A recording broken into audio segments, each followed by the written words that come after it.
Star Trek The Next Generation was a show that everybody I interacted with. A show that I started watching when I was a really little kid. Can you believe it's been 30 years Star Trek The Next Generation first Star Trek The Next Generation was my life. I really grew up with this show. My relationship to how I should conduct myself. It was the escape from reality.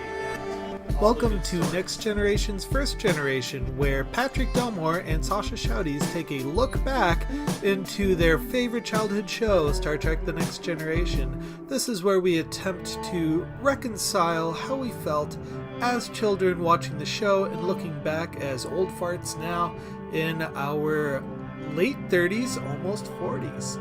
Guests, social commentary, and good old-fashioned shade-throwing on our favorite and least favorite episodes. Here comes Patrick and Sascha.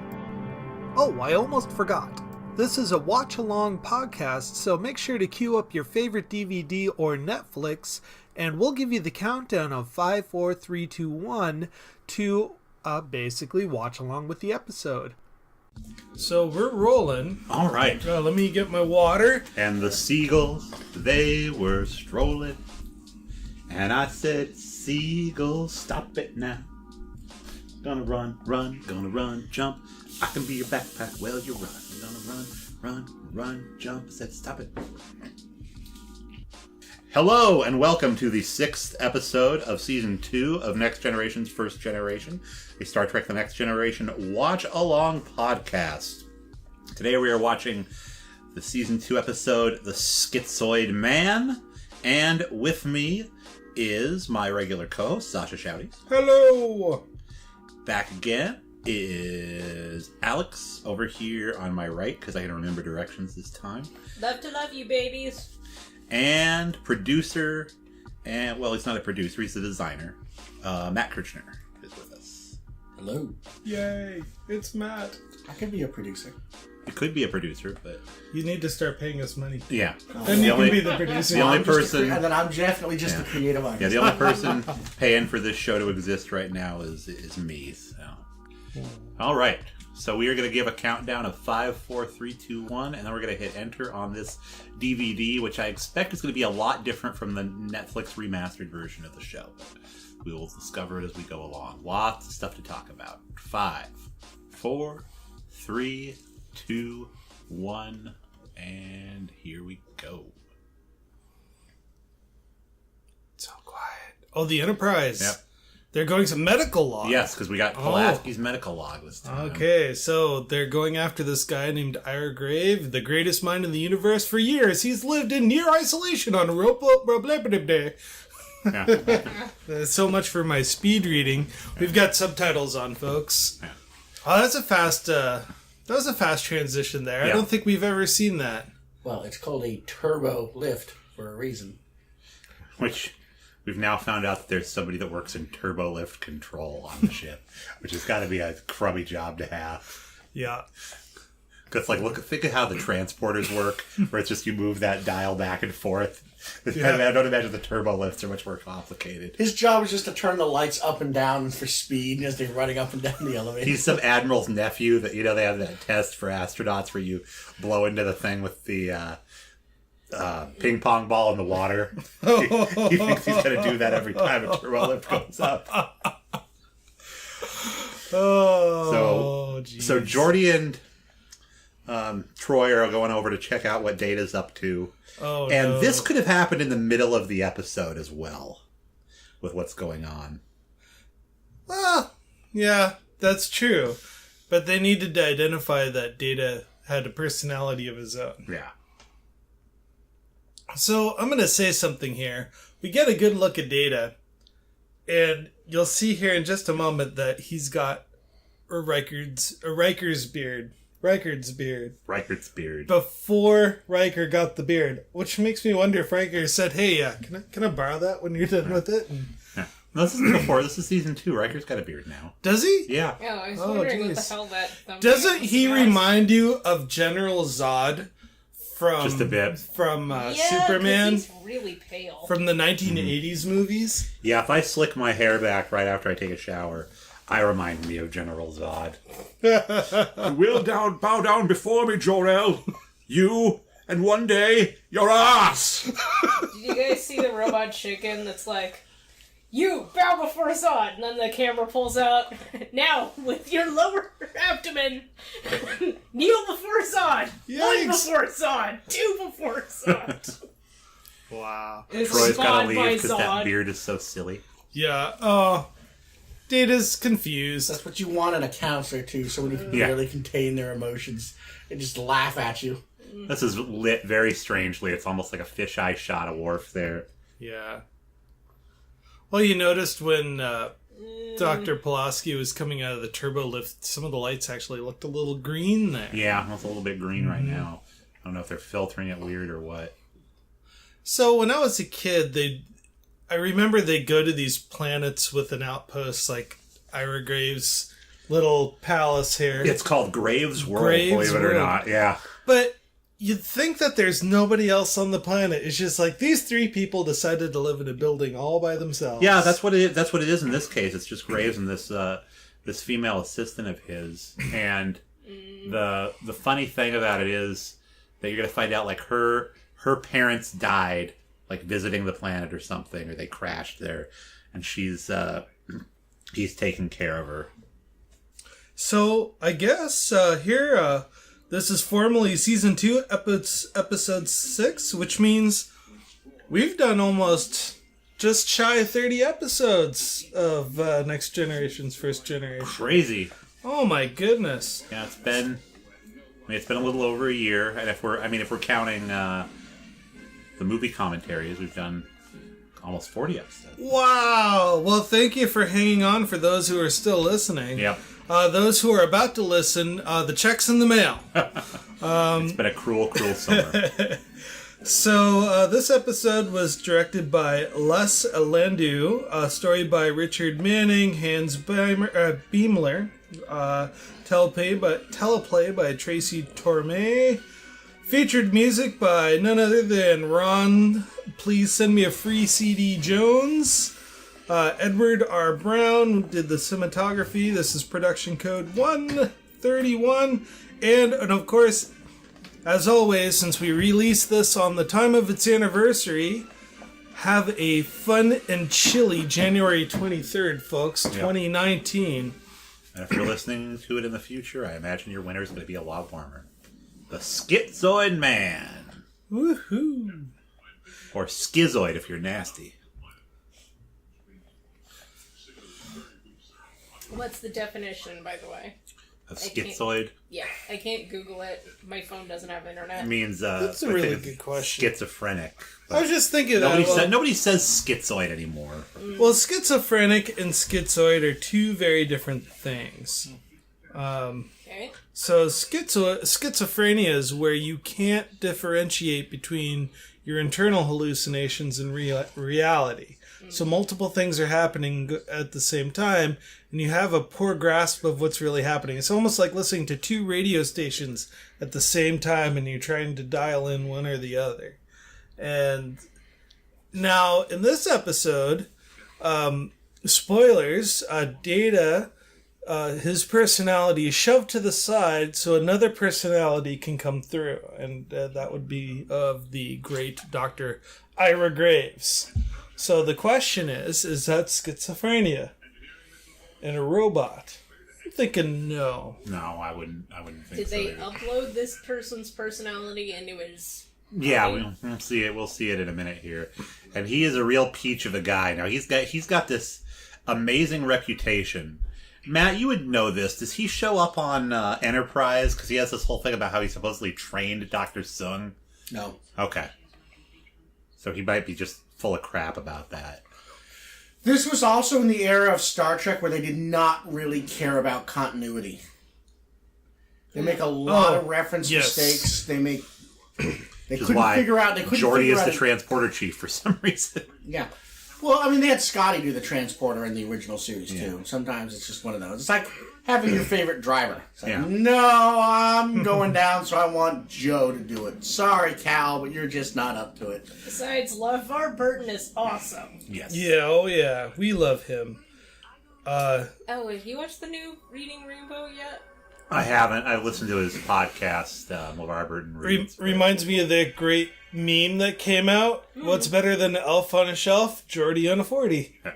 Elf on a shelf is very creepy, by the way. Do not give your kids an elf on the shelf. So I wanted We're all in agreement about that. I wanted to answer the question that we had a little about earlier. the Schizoid Man.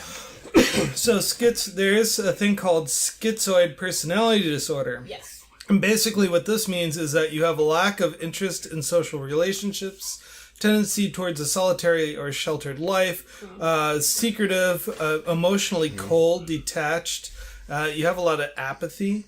So we don't really see that from Dr. Ira. In fact, he wants to live. He wants to continue the social contact. So really just the episode is inappropriately named. Yeah, so we have a fan favorite character here who, this is her only actual appearance, Dr. Solar. Oh, we love her. And here's Ira Graves, the salty sea dog. Yeah. He played the prison warden of Rurapente in Star Trek 6. He was in a lot of stuff. He will play the prison warden of Rurapente in Star Trek 6 in 3 years. Or 4 years. I think that movie was... No, it was 92, yeah. I love how judgy Dr. Solar is. She's like, you're full of shit, and I'm going to tell you that. He's a prick, though. I mean, good for her. I mean, Troy should be calling him out, too. I don't know why she's not. So with Dr. Solar, played by Susie Plankton. Plankton. Plink, plank, plonk. Plankton. Yeah. She's about as old as my mom. Born in 1958. So she was 29 or 30 when she did this. Yeah. Let me just get my face in there, honey. Excuse me, I need some back. You know what? You know why it's okay? Because I'm old now. That's right. All right. Get away with it. Oh, God. So, did you know that Dr. Solar played the voice of Sally and Monica de Vertebrate in Dinosaurs? Oh, crazy. Yeah, she was on in 14 episodes. I haven't seen that since I was like 7. That's the big long neck that would always stick her head into the house. That's right. Yeah. Yeah. So rubbery. Yeah. And she was also in a couple of video games and lots of TV. Her whole career was getting 2 or 3 episodes in shows. She was in 18 episodes of Mad About You, though. Huh. She was Dr. Joan Golfinos. Huh. And then Dr. Ira Glass. Fuck you. He's very pretty. Mm-hmm. Or Ira Glass. I just called him Dr. Ira Glass. No, Ira Graves. Wah, wah, wah. Yeah, Paul's best friend. So he's saying that he taught Dr. Sung everything he knows, but when we double back to Dr. Sung on Enterprise... That's a different Dr. Sung. Oh, okay. That's 3 generations before this Dr. Sung. I see. Okay. This is where I really want to say they've got continuity problems.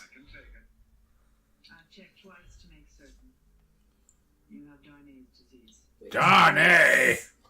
He didn't know Doesn't nothing. the person who plays Solar come back in Deep Space Nine and play one of the genetically engineered people that Dr. Bashir is running around with in the later seasons?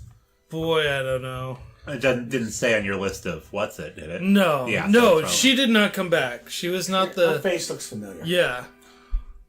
Well, she looks like an invertebrate dinosaur. A long neck. So anyway, this guy here, Ira Graves, is Morgan Shepherd.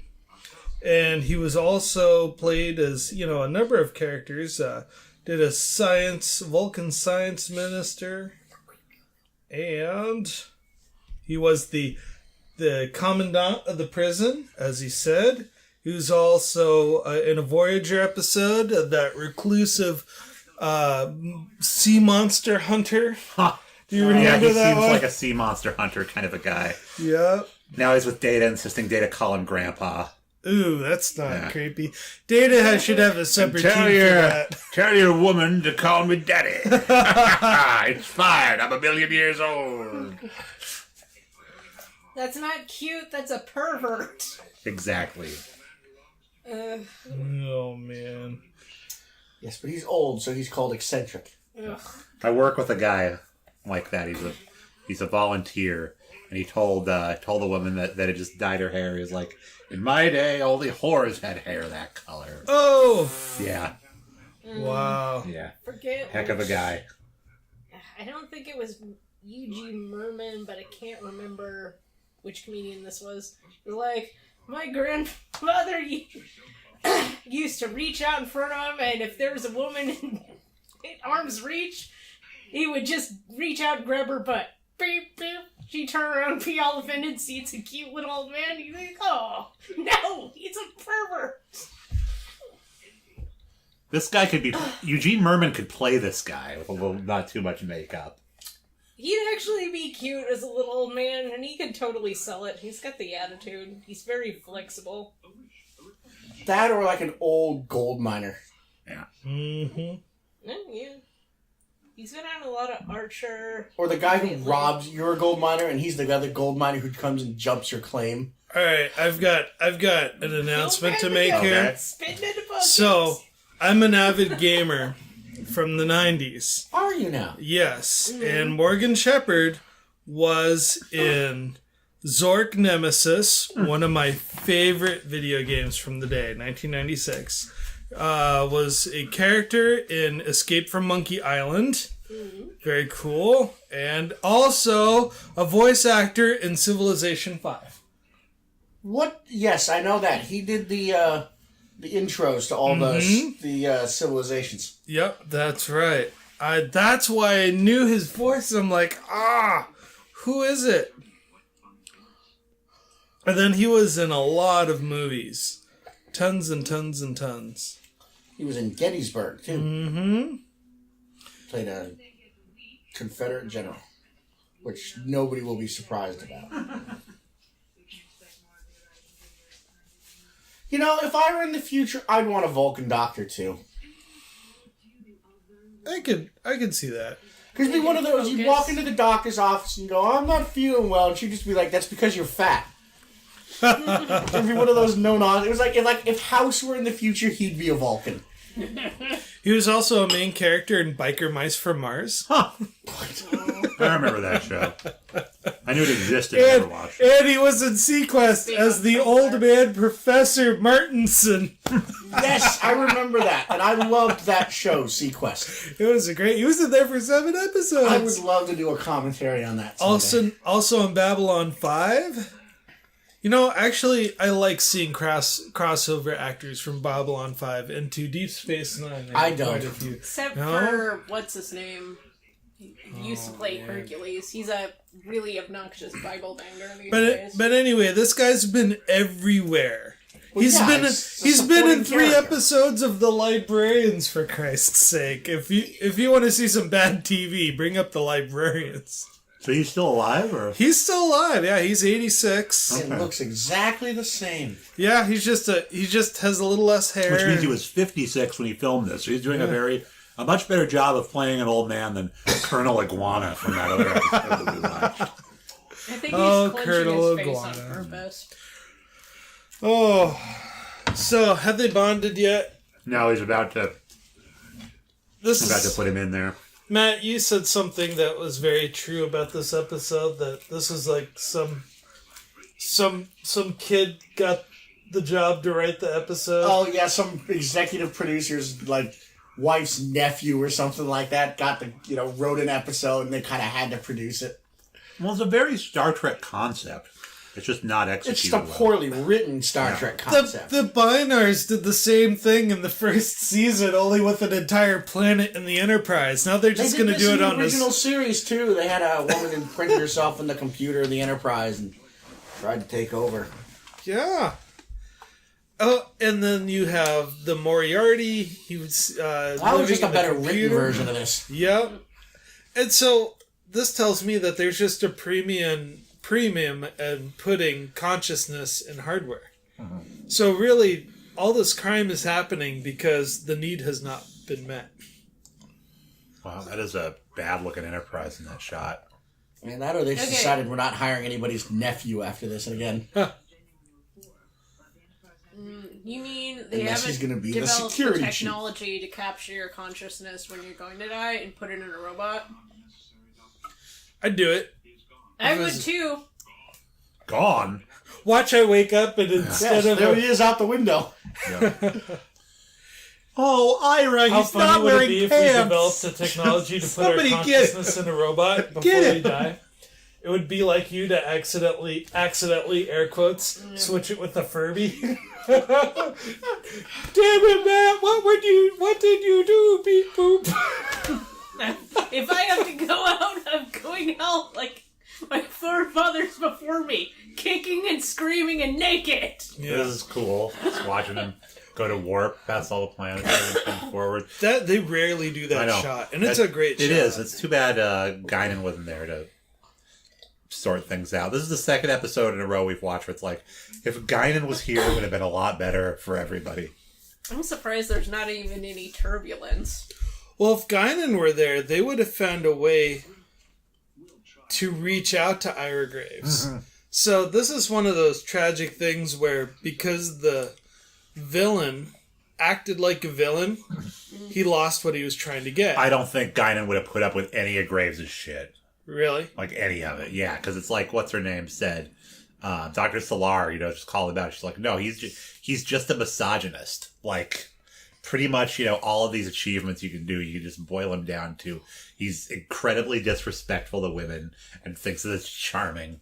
Yeah, I'm sorry. Just because you're old or you fought Nam or whatever doesn't mean you can get away with that Space bullshit. Nam now. Space Nam. Space Nam! Yeah, Setlik He's 3 seen was some the killer. shit. Well, Setlik 3 would have happened by this time because O'Brien's on the ship. And before he was on the Enterprise, he was on that other ship with that goofball captain who lost his family. Captain Maxwell. Yeah. Oh god, please tell me he's not hitting on him through him. Yep. Ew! I would imagine Brent Spiner really enjoyed it acting out. Oh of yeah, character. I have no complaints about how he plays this at all. No, but he wanted to. Do you guys know about a stalker? Who, Brent Spiner's stalker? He had a stalker? Oh yeah. Wow. He currently has a stalker. There's this lady on YouTube, I forget what her name is, but she keeps doing these videos. She's schizophrenic. She thinks that he communicates to her through her mind and like they fuck and stuff. Yuck. And he's her husband. Yeah, that's pretty upsetting. Yeah, they talk about it on Distorted View all the time. They're sending him off to be the knight in Indiana Jones and the Last Crusade, which will come out next year. You must choose, but choose wisely. It's just the mug that says Jesus. I just random assortment of people for this funeral. No, that's everybody. No, The only people who don't have to be there is Wesley and Riker. I was going to say. Everybody else, they're fine. Wesley was just like, there was nothing else to do on a Thursday afternoon after school. Well, he thinks the whole concept of this guy that has, like, his own planet and an underage girl is just the greatest thing in the world. Ew. That's kind of gross. Yeah. Well, that one, well, she also looks like 30... Yeah, there's the Riker beard. She's an adult now, but when she got to the planet, she was a little kid. So, really, he played the... who is that actor who adopted a child and later married her? Ew! What was his name? Everybody in the 40s. No, Woody Allen. Sorry, He pulled... people. Ira Graves pulled a Woody Allen. Well... Why is Dr. Solar there? Let's be clear. She was not his. She was never his adopted daughter. She was his ex-wife's adopted daughter. That's still pretty messed yes. up. I was like, oh, because that makes it better. Yeah. But he did not adopt her. Oh, Data. You can sit through all the speeches you want. As soon as the relevant people leave the room, everybody's gonna spit on his casket. I know. If you're going to beam me into space, please slap some funny bumper stickers on my casket. Yeah. We're gonna write Klingon obscenities on there. So I want to know why they're beaming him out off this pad rather than shooting him out of the torpedo. Because they don't have the set available to do that with, I imagine. Well, I love the look on Troy's face. It was like, why didn't you... Oh, sorry. What I was going to say, which I should not have said, but I want to finish the thought was, why didn't you say something while he was alive? But that's like the worst thing in the universe to say, and I apologize immediately for having said it. At least they don't have to cannibalize their dead, though. There's a going theory that that's what all the people on Wall-E are actually eating. Cannibalizing? Yeah, because they don't farm, they don't have any animals in it. Their journey has been a lot longer. Well, there's something they they changed for the HD version. Because you could see Solar's face when the capsule went by in the HD. What? Yeah. Why would you know that? Because I watched the HD yesterday. Oh, In okay. anticipation of watching this. I always do that. There was another scene coming up later about Data's test. Yeah. So I want to see how that goes. Well, it's very rare that the show can, pull clips from itself. Remember in the very, very first episode, at a far point where Riker had to brief himself on everything that happened, so they just showed a few minutes of footage? Yeah, they just cut out the last time on Star Trek The Next Generation. Yeah. If they're gonna do that, they need the old 1940s announcer. Really zazz it up. I don't remember watching this when it came out. Same Picard time, same Picard channel. Yes! Yep. Comfortable conversation on the couch in the captain's office. You gotta wonder what Picard and Riker do for an entire duty shift. They run 3 shifts, so he's 8 hours. Stop. And he's just sitting in that chair. Ew. It's not like they're having an 8-hour emergency that is he just sitting there and people are like... He's whistling, if I only had a heart. Nothing. Yeah. And Which is called a checking tell. out people's butts. I mean, Riker would probably walk the ship, and make inspections. What is Picard doing for 8 hours? I'd be so bored. Feeding his fish, playing with the crystal, right, just tapping on things. Reading a book. They probably have their version I of think TV. that because since you can get a hold of him and you can access bridge controls from the holodeck, he could be Dixon Hill for the whole shift. That's kind of what you figure, that, or that's why he's always inviting people into his ready room. Oh, yes, please, come in.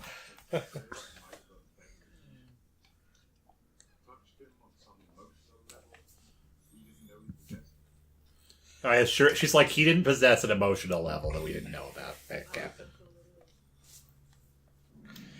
Data's a machine, so yes, they treat him like a person, but if I went to visit, like, say, your house, Sasha, and I came back and my laptop was functioning differently, I'd be like, okay, is it possible Sasha did something to my laptop? Not, well, did he connect emotionally with my laptop and perhaps it developed... Yeah, just like his... Sasha, what did you upload to my computer and why did you do it? Just like his off switch, I imagine, which is a... Are you implying that Data got on Pornhub? Yes. Got it all fucked up? He got on best friend porn. Alright, so what? I think that just like, Data has his secret off switch that only a few people know about, he probably, when he shuts down, uploads, whatever memories he had into like a secret hard drive. So if they did he does that. They're all into it. This is our bridge. We have no reason to bring you here. Oh no, he's giving her a tour of the ship though. Yeah. It's a big TV. We make TVs that big now. Am I the only one that thinks the color scheme in this office just looks like the back seat of somebody's car? Yes. Helped with It's audio just not engineering, very computery. It's like that in a screensaver. It's a very uncomfortable place. Well, it's supposed to be semi-military. It's a command bridge on a starship. Military uses dull colors. I mean, look, they've used the same battleship gray for over 150 years in the U.S. Navy. Gray would at least be more technical. This looks like a leather interior of your dad's car. Looks like anything else. Brown and taupe from the 80s. Yeah, just, better this than, baby shit orange or something like that, though. I mean, green shag carpeting. I want to bring it back to the episode really quick. I have no idea why Mr. Graves here is so paranoid about Picard stealing this girl. Yeah. I like, where is it coming from? The paranoia doesn't make much sense. I don't know. Has he been with anybody before? Data? Or experimented? He has. Yeah, Data has, and Graves probably... Well, no, Graves may not have. Maybe that attitude, completely does not no, fly. I'm just talking about Data.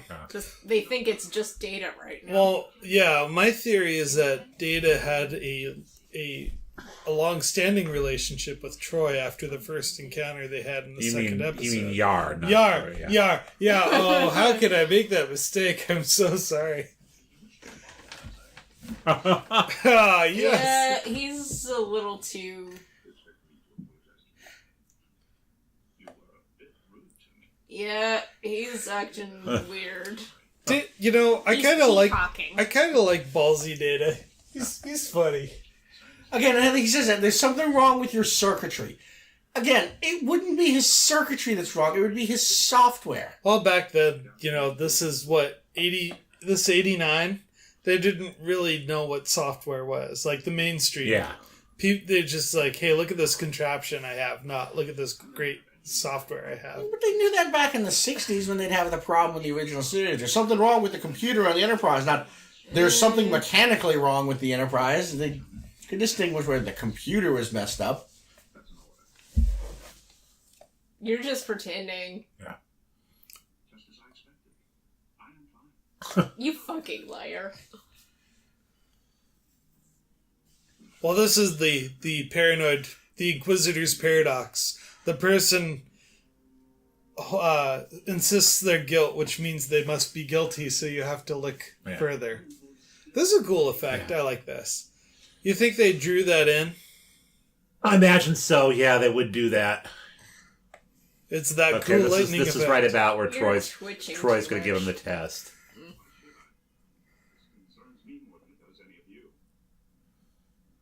You're acting like an emo teenager right now. Okay, but only because I want to, not because you said Fine, so. Dad. Fine! Yeah.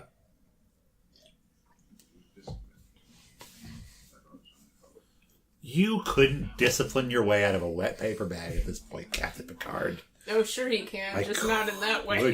He'd ask Worf to confine him to quarters where Worf would get his ass kicked. He'd be like, Worf, find somebody capable to confine him to quarters. What would you do if you were his dad, really? Well, I'd give him $20 in the hopes that he would save it, and if he spent it on something frivolous, I'd give him a dirty look. Oh, hey, here we go. Okay, yep. So he's got these these electrodes on his head. Those just look like part of a floppy disk with spirit gum on it. So basically she's giving him a 24th century version of a Rorschach's exam. You know what Rorschachs are, right? Waterfall, that lady's face, Enterprise, that yeah, we're not seeing very much of Troy.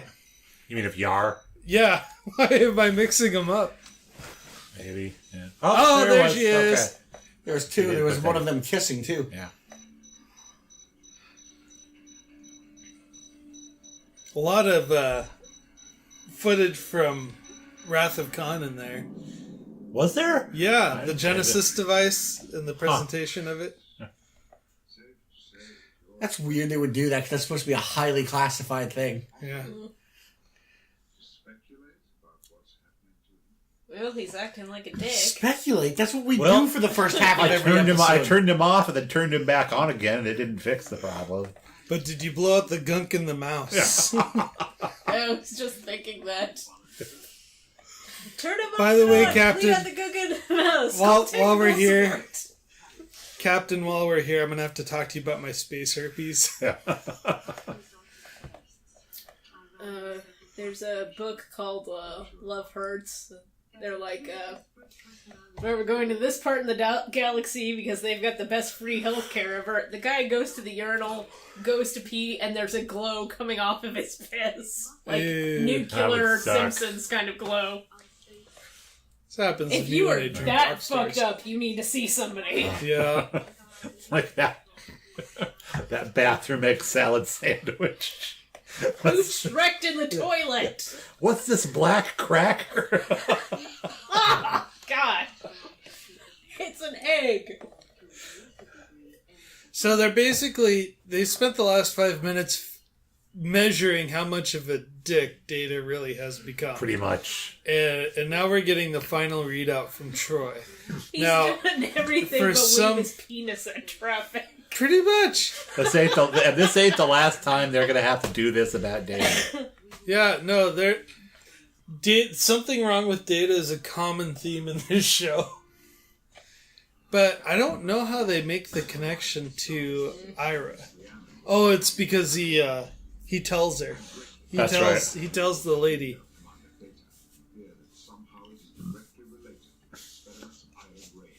Ira Graves. Experimentation. That's never gonna Where is happen. Data now? He should be in his quarters. Thank you! In the escape pod because he doesn't want to be deactivated. Yes. Oh, I'm 10 sorry. I forward. was trying to get useful information. Excuse me, Troy. Let me ask somebody who knows what they're doing.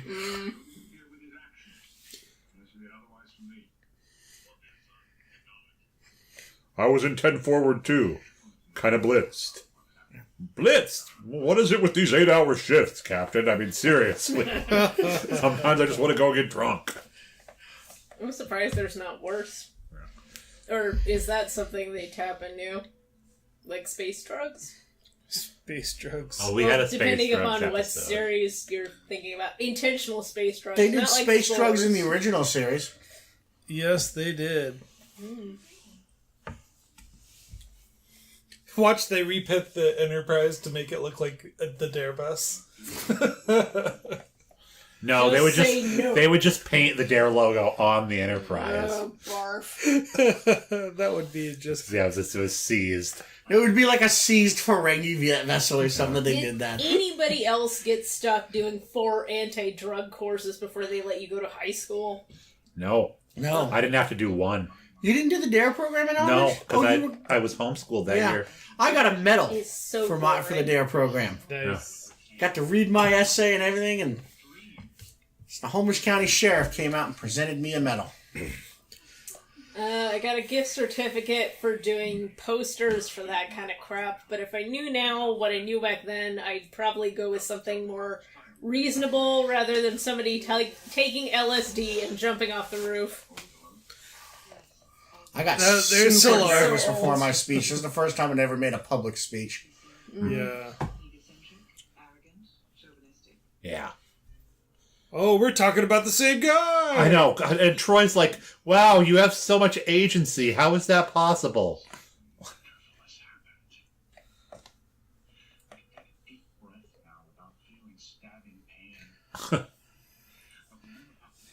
Remember that? When I would breathe and complain to you about how much it hurt? Didn't you enjoy that? A little bit. What's that called when you're attracted to intelligent Oh, I know what you're thinking. people? It's a psychosexual, that's right. So maybe that's she was attracted to smart guys.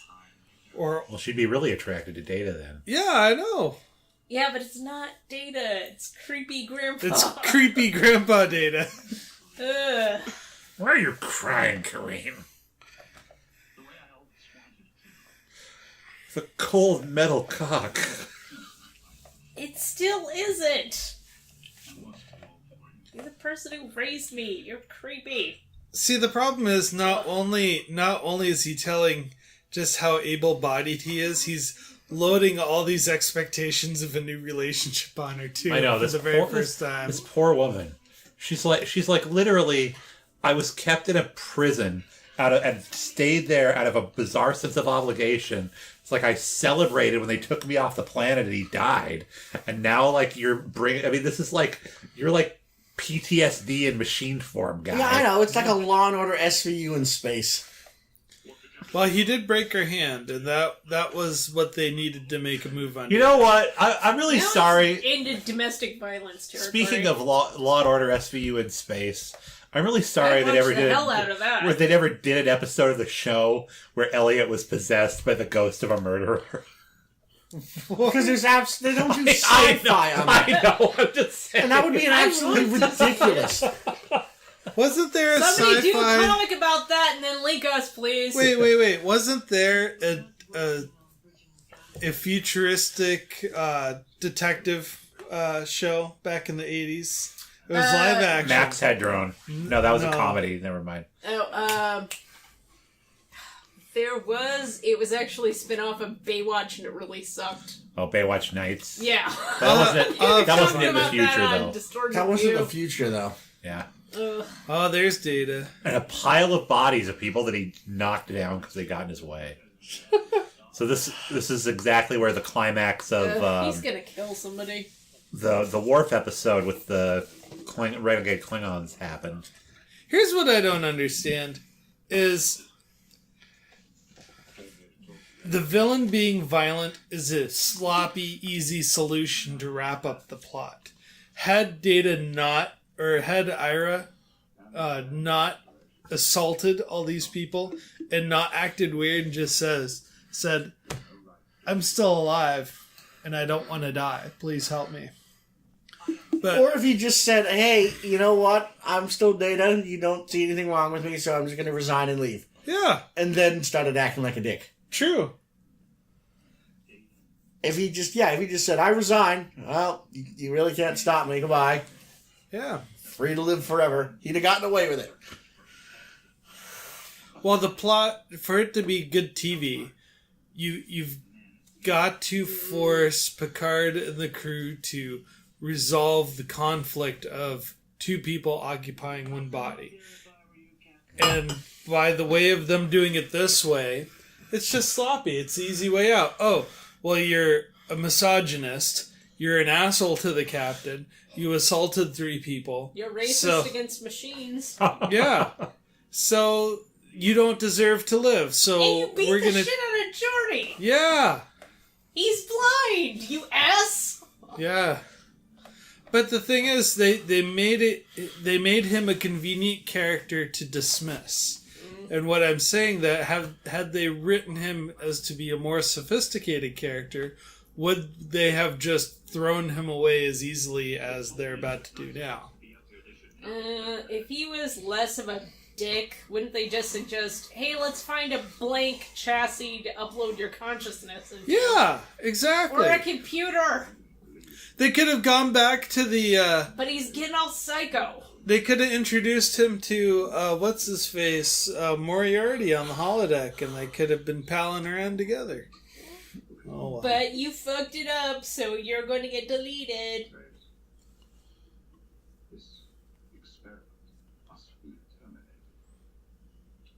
And again, this is very much a original series conclusion. Yeah. William Shatner talks the computer into killing itself. Yep. Yeah, you fucked her up. You deserve that.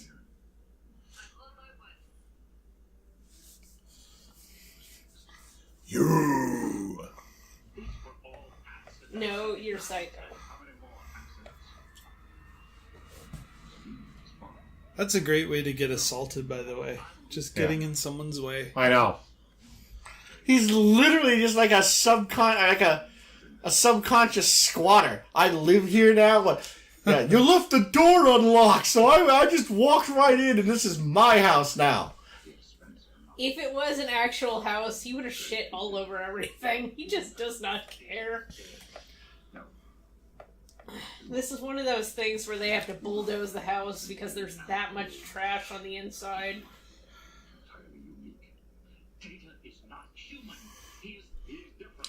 Oh, we're going to see a great Data episode, I think in this season or the next, where they have to prove he... Yeah, Measure of a Man, that's this season. That's a season? Yeah, coming up. Oh, boy. And that's the other thing, is he doesn't, understand, his own strength at all. And that he was really a scientist. He would have tested. That would have been the first thing he would have tested. I mean, he wants the body to be able to like have more sex. Also, that needed a bigger sound effects because it just sounded like a love tap. No, but what I will give it is that Patrick Stewart did a great stage fall. He did. I mean, he like spun, hit his head, and fell over. That's a great shot right there, just of the warp core. Yeah. It's a really beautiful room. They did a good job designing it. Also, Gilligan's Island logic. One hit and you fall asleep. Well, that is how powerful Data is. So, looks like Ira let himself out. Yeah. Bloody nose then, please. So he took the honorable way out. Please don't tell me he took him with him. That's so shitty. Hey, everybody. I'm really still Ira, but I've learned to be cool. Why does my mouth taste like whiskey and pussy? Yuck. Ew. Yuck. What?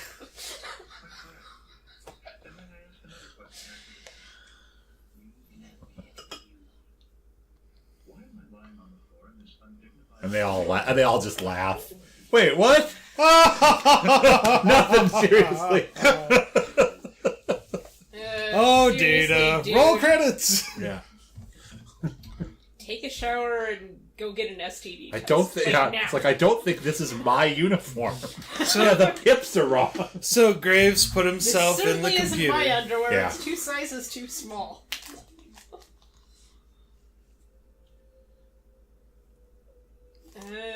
Does that mean he's controlling the whole ship?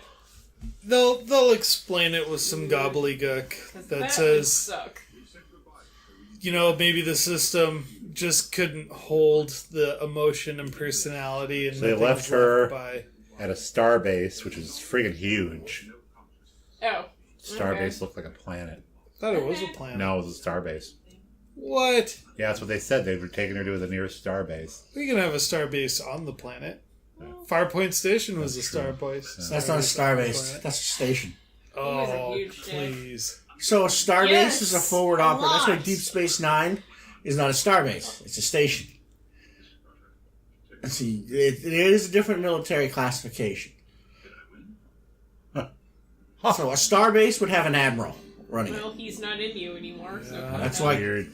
Deep Space Nine was commanded by a commander or a Okay, how many schizoids do we want to give this episode? Well, I would give this exactly 1.5 schizoid. Yeah. So, 1 for the attempt and the half for the shit I gave. Yeah. It is Not a good.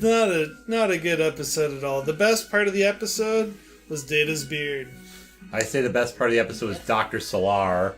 Yeah. And for it, she gets 1 star, and that's the star of the episode. Gets. Yeah, I'm giving it 1/1000th. I cannot unsee this episode. Wasn't Solar in a whole bunch of spin-off stuff? Oh yeah, she's one of the most popular supporting characters that never appeared again. A good Lower Decks candidate. Alex, And then do you have Alex, do you have an review? opinion? I think it was okay. It wasn't great, but it was like in the middle. That part where he gets punched in the face, I think if Data is going to be that powerful, the captain would need some marks or some blood coming out of an orifice afterwards. They didn't Okay. even make that much noise, so it was kind of like, eh. Okay. The fall was good, just the action was not great. Alright, well there you have it, folks. This is the end of another wonderful episode. We hope that you enjoy the rest of your January 23rd, 1989. No, 2019! Because it is the 30-year release of this episode. Please make sure to tune in to some of our friends.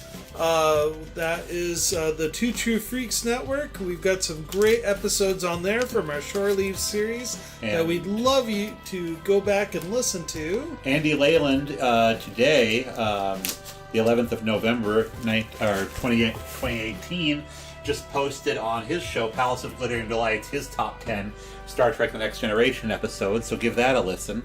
And by this time, I will have probably written him an email that you can listen to him read of what I thought of his choices. I think that's it. Yeah. Let's wrap it up. So, have a wonderful day. All right. Last word. Why am I interviewing you guys? So, you're the guest. So Sasha, what's this, So- Star Trek Hi, Next I'm Generation? the guest. Sasha, what is Star Trek? Seek us out at Next Generation's First Generation at iTunes, Google Play, and YouTube. Music credits include Electric Car by Poddington Bear. Music heard in this podcast can be found at freemusicarchive.org. Audio engineering by Sascha Shouties. Chief Meme Maker and episode cover credit goes to Matthew Kirschner. Logo and graphic art design credit goes to David Clawwitter.